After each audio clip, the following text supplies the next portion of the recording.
నమస్తే.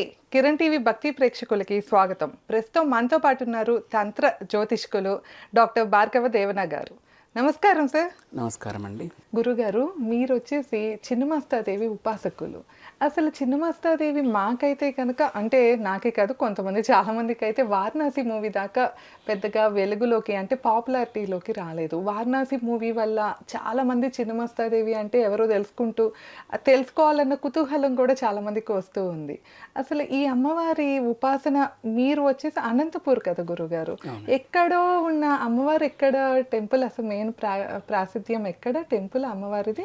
అమ్మవారిది వచ్చేసి మెయిన్ టెంపుల్ రాజరప్ప అండి, జార్ఖండ్ లో ఉంటారు అమ్మవారు. అలాంటిది మీరు అనంతపూర్ ఎలాగా అమ్మవారి ఉపాసన మనసుంటే మార్గం ఉంటుంది అంటారు కదా, అలా అది ఏంటంటే నా కొడుకు ద్వారా నేను ఇలా తెలుసుకోగలిగాను. వాడికి మాటలు రావని చెప్పినప్పుడు డాక్టర్లు చిన్నప్పుడు ఈమెను ఉపాసన చేయడం ద్వారా వాడికి మాటలు వచ్చాయి అన్నమాట.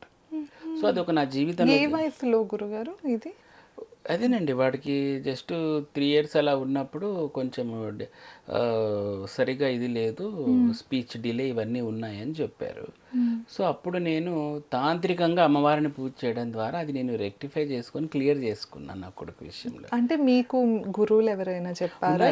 దానికి ముందు నేను ఎంతో మంది గురువులను కలిసి ఎన్నో విద్యలు ఇట్లాంటివన్నీ నేను తెలుసుకొని చిన్నమస్తా విద్యలో ఫిక్స్ అయిపోయి అమ్మవారికి పూజ చేయడం అవన్నీ చేయడం స్టార్ట్ చేశాను. ఓకే, అంటే తాంత్రికంగా మనకి ఎలాంటి ప్రాబ్లం ఉన్నా కూడా అమ్మవారి ఉపాసన వల్ల నెరవేరుతాయి. అంటే ఇది ఒక్కొక్కటి అండి, depends on the problem. Okay, ఆ ప్రాబ్లంని బట్టి ఇప్పుడు పెళ్ళికి చిన్నమస్తా చేస్తామంటే కాదు, పెళ్ళికి సంబంధించి నువ్వు తారాన్నో చేయాలి, కాళీ అన్న ఇలా ఉంటుంది. ఓహో, ఒక్కొక్క ఉపాసన బలం వల్ల ఒక్కొక్క ఫలితం. అలా అన్నిటికీ చిన్నమస్తా అని కాదు. ఈమె ముఖ్యంగా ఆకర్షణ దేవత, వ్యతిరేక దేవత, క్షుద్బాధ పీడితురాలు, ఇలా రకరకాలు ఉంటాయి. మీకు ఎన్నేళ్ళు పట్టింది గురుగారు, అంటే మీ బాబుకి మాటలు రావటానికి? ఈమె చేసిన తర్వాత 2 వారాల్లో వచ్చాయండి. 2 వారాల్లో వచ్చాయి. అంటే నాకు జరిగినట్టు అందరికి జరగాలని ఏం లేదు, నాకైతే ఆ మిరాకిల్ జరిగింది.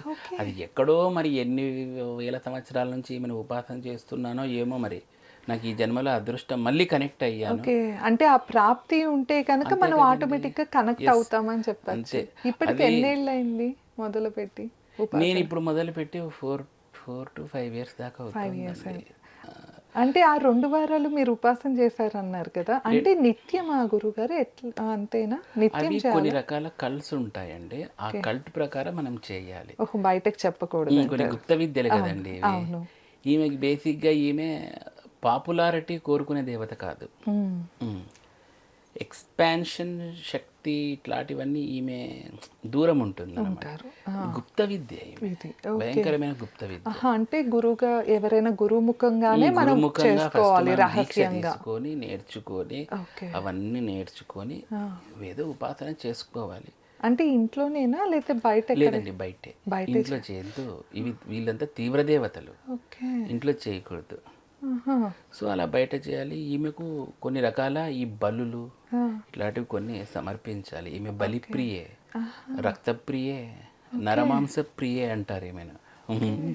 రకరకాల పేర్లు ఈమెకు, దాదాపు సహస్రనామాలు ఉంటాయి కదా, అందులో ఈమెకు నరమాంసం అంటే చాలా ఇష్టము అని ఉంటుంది.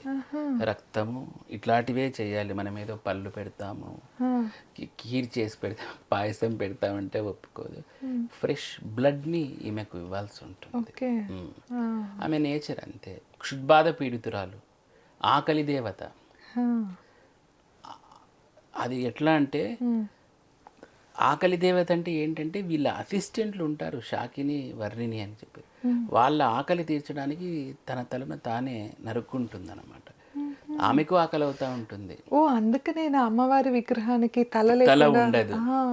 శాకిని, వర్ణిని వాళ్ళ అసిస్టెంట్లు అన్నమాట.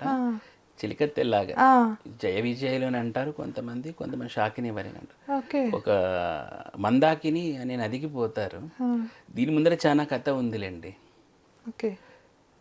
యాక్చువల్లీ ఏం జరుగుతుందంటే, శివుడు ఈమె రతిక్రియలో పాల్గొంటారు అన్నమాట.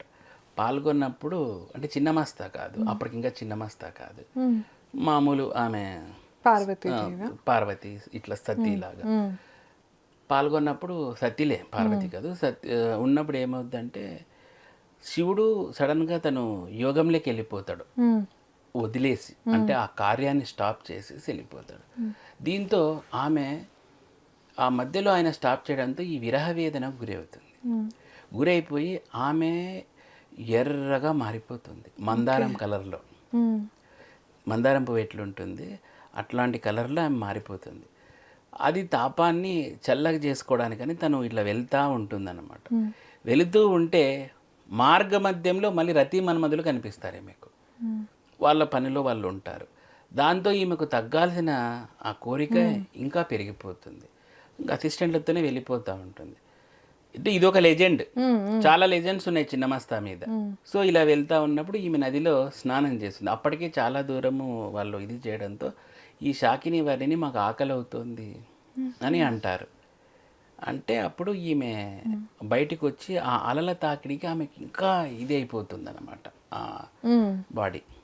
అప్పుడు ఆమె తన తలను తానే నరుక్కుంటుంది. నరుక్కొని అప్పుడు 3 దారాలు వస్తాయి. ఒక దార శాకిని, ఒక దార వర్ణిని, ఒక దార తనే. వామహస్తం అంటే ఎడమహస్తంలో వామే చిన్న శిరోధరాం తదితరే పానో మహకర్తుకాం అంటారు. అంటే తన ఎడమ చేతిలో తన తలను పట్టుకొని ఒక ధార తనకు, 2 దారాలు శాకినీకి వర్ణినికి ఇస్తుంది. ఇందాక ఇదంతా ప్రేరేపించిన రతి మన్మధులు ఉన్నారు కదా, అంటే ఈ తాపముకి మూల కారణం ఎవరు? మస్తిష్కం అంటే తల. ఈ తలలోనే కదా అన్ని జనరేట్ అయ్యేది. కాబట్టి అదే లేకపోతే అంటే ఆ డిపిక్షన్ యొక్క అర్థాన్ని మనం అలా తీసుకోవాలి. ఆ మస్తిష్కాన్ని కట్ చేసుకుంటుంది కాబట్టి మస్తా అయ్యింది. చిన్న అంటే ఏంటంటే కటింగ్, విచ్ఛిన్నం అంటాం కదా మనము. ఆ చిన్న మస్తిష్కాన్ని కట్ చేసుకుంది కాబట్టి చిన్న మస్తా అని అంటాం. ఆ అర్థం అది. ఇక ఆల్రెడీ ఆన్ ది వేలో రతి మనల్ని ప్రేరేపించారు కదా, వాళ్ళని కామం కదా వాళ్ళని కింద తొక్కిపట్టి ఈ కామానికి ఆమె ఆధిపత్యం వహిస్తూ ఎవరైతే ఈ కామాన్ని కంట్రోల్ పెట్టుకుంటారో అది ఇక్కడ వరకు ఎక్కదు. అంటే మీకు ఈ బాహ్య ప్రపంచానికి సంబంధించిన కోరికలు ఇవన్నీ ఇక్కడ జనరేట్ అవుతాయి. కామం అంటే నాట్ శృంగార్, ఇట్స్ కోరిక. సో ఈ కోరికలకన్నీ జనరేటర్ ఇది, ఆరిజిన్ రతి మన్మధులు. కాబట్టి వాళ్ళని క్రింద తొక్కి పట్టాలి, జనరేట్ అయిన మైండ్ని డీవియేట్ చేయాలి. అప్పుడు నువ్వు మంచి ఫలితాన్ని పొందుతావు అనేది చిన్నమస్తా యొక్క సారాంశం. సో అలా చిన్న మస్తిష్కం చిన్న మస్తాగా తయారైంది. ఇంకా ఈమెకు రకరకాల పేర్లు, వజ్రవైరోచని అంటారు, ఇంద్రాణి, ఇంద్రాక్షి, ఒకటి కాదండి, ఇక రకరకాల యోని యంత్రమయ్యి, యోని తంత్రమయ్యి ఇలా అంటారు అనమాట పేర్లు.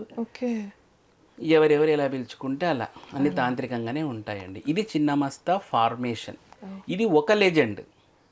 ఒక 5-6 లెజెండ్లు ఉన్నాయి మా ఫార్మేషన్లో. ఇప్పుడు మనము వాళ్ళ ఆకలి దప్పులకి తీర్చారన్నారు కదా, ఆకలి దప్పులు ఎందుకు అయ్యాయి అంటే ఒక చోట యుద్ధం చేసినప్పుడు ఈమె ఆకలి దప్పులు అవుతాయి, అప్పుడు ఆమె తన తలను తానే నరుక్కుంటుంది అనేది ఒక కథ.